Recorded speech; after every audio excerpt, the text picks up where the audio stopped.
The sound wasn't a knock, it was a declaration of war, rattling the front door like an eviction notice. I stood frozen in the hallway, my pulse slamming against my ribs because I recognized that impatient rhythm. Not curious, not caring. Entitled, "When I pulled the door open, my older sister glared at me with her arms locked tight, chin high, the exact expression she'd worn since childhood. As if I were a burden she tolerated, never a sibling she loved. "I'm not here to argue," she announced. "We're taking the house." For a moment, I genuinely thought I was hallucinating. That weird floating sensation filled my chest. She'd spent decades reminding me I wasn't a real relative, not like her perfect nuclear unit. And now she stood on my porch acting like I owed her a deed. "My kids need more space," she added, leaning forward as if she'd already walked through me. "You need to leave, this isn't your home anymore." My knuckles went white on the doorframe. The wood felt solid, real, unforgiving. Her voice didn't echo it sliced. Something inside me shifted. Quiet, icy, absolute. I didn't beg. I didn't ask why. I slammed the door so hard the windows sang, and through the wood I heard her gasp, stunned, offended, like I'd violated some sacred rule. I rested my forehead against the cold surface, studying my own shaking hands. She didn't knock again, of course not. My sister never repeated herself. She expected every door to swing open on its own. Growing up, she drew battle lines early. "Half doesn't matter," she'd whisper whenever someone called me her sibling. Same father, different mother. That distinction was enough for her to build a wall I could never climb. Family dinners, birthday parties, holiday photos, she controlled the temperature in every room. If she smiled, everyone exhaled. If she frowned, I became invisible. And now she wanted my house? The one I'd bled for? I pushed off the door and drifted into the living room. My eyes swept over everything like I was seeing it for the first time. The secondhand couch I'd reupholstered, the walls I'd painted at midnight, the heavy silence I'd fought to build. Mine, a low buzz, rattled the table. Her name glared at me from the screen. I ignored it. Another text. Then another. I picked up the phone slowly, already sensing this wasn't finished. Her final message turned my blood cold. One sentence. Dad already signed off. Don't complicate this. I stared at those words until they smeared into nothing. Dad, of course. She'd weaponized him. She always knew which lever to pull. I sank onto the couch edge, phone welded to my palm, throat tightening. He hadn't called me. Not when I closed on this place. Not when I patched the roof after that hurricane. Not when I finally stopped waiting for his approval. Yet somehow, he'd agreed. Another buzz, "We're coming back tomorrow. Be ready." "We," that syllable crushed my chest. Not just her husband, her children, her polished version of family, the circle I was never drawn inside. I glanced around again, slower this time. Every corner stored something I'd built without them. Every square inch felt earned. And suddenly, confusion evaporated. Was she ever really asking? Or just informing? I stood, walked to the hallway closet, and dragged down an old file box I hadn't touched in years. Dust filmed the lid. My name scrawled across the front in faded marker. I lifted it carefully, heart steady now. Because if she wanted a family war, she'd picked the wrong. The lid groaned when I opened it, like it had been anticipating this moment. Inside, everything remained exactly where I'd left it. Documents, copies, old envelopes I'd never thrown away. Evidence. I sat cross-legged on the hardwood, pulling each paper out one by one. My heartbeat no longer raced it focused. Deed records. Transfer forms, signatures, dates, my name. Only my name, no shared ownership, no hidden clauses, no backroom deals.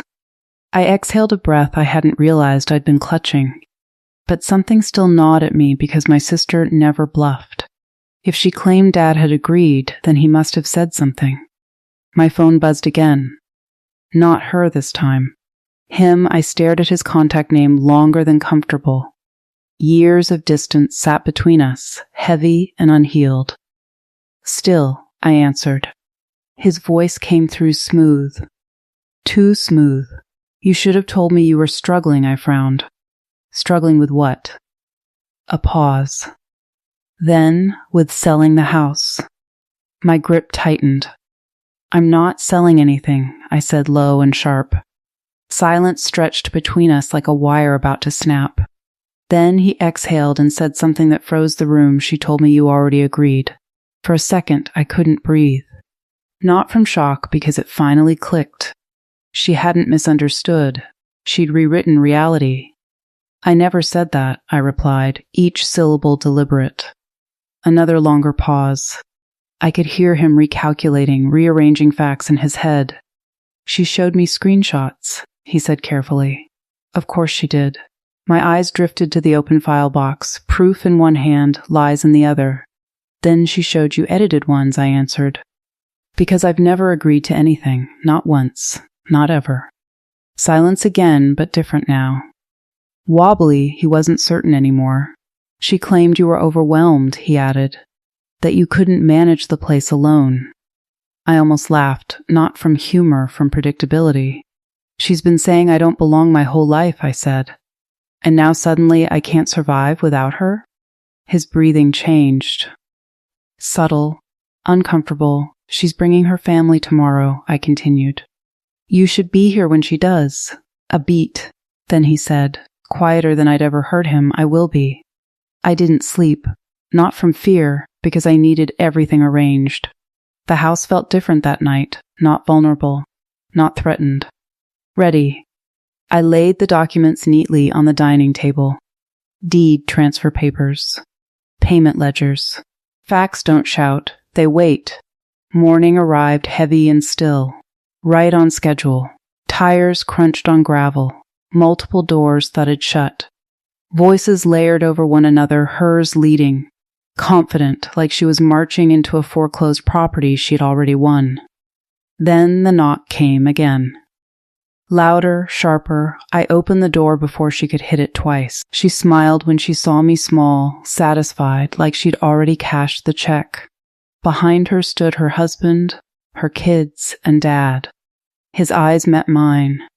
Searching, unsure, how long had he believed her version? Now, let's not cause a scene, she said lightly, already stepping forward. We discussed this. No, I said. Calm, you talked. Her smile flickered for one beat. She glanced back at Dad, expecting backup, expecting confirmation. He didn't move. I stepped aside not to invite them in, but to reveal the table behind me. Every document displayed. Every truth visible. Her eyes drifted past me, and for the first time I watched something crack. She stepped inside anyway. Slow, careful, still believing she could control the room if she didn't show fear. Her husband hovered near the doorway, uncertain now, one hand resting on their youngest kid's shoulder.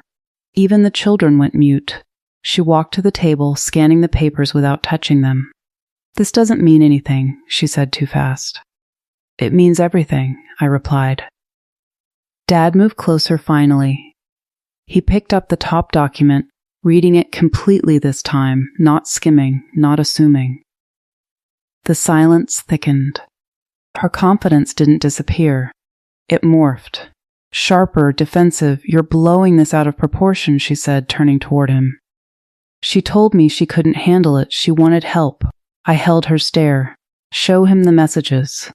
The ones you sent him. Her jaw locked. She reached for her phone, unlocking it frantically, like speed could replace truth. She scrolled. Stopped, scrolled again. Nothing landed the same way anymore.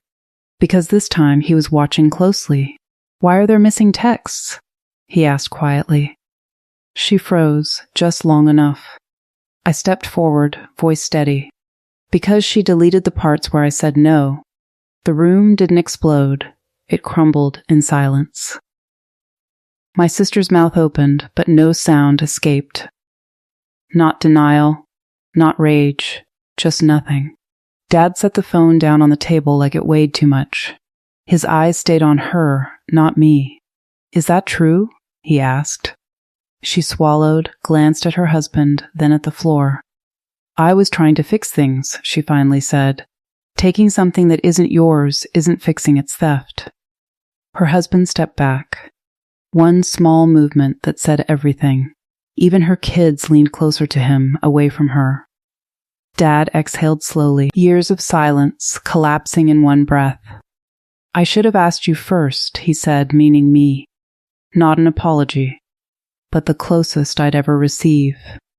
She grabbed her bag, movements jerky now, pride splintering where certainty once lived. "This isn't finished," she muttered. I didn't follow her to the door. I didn't need to.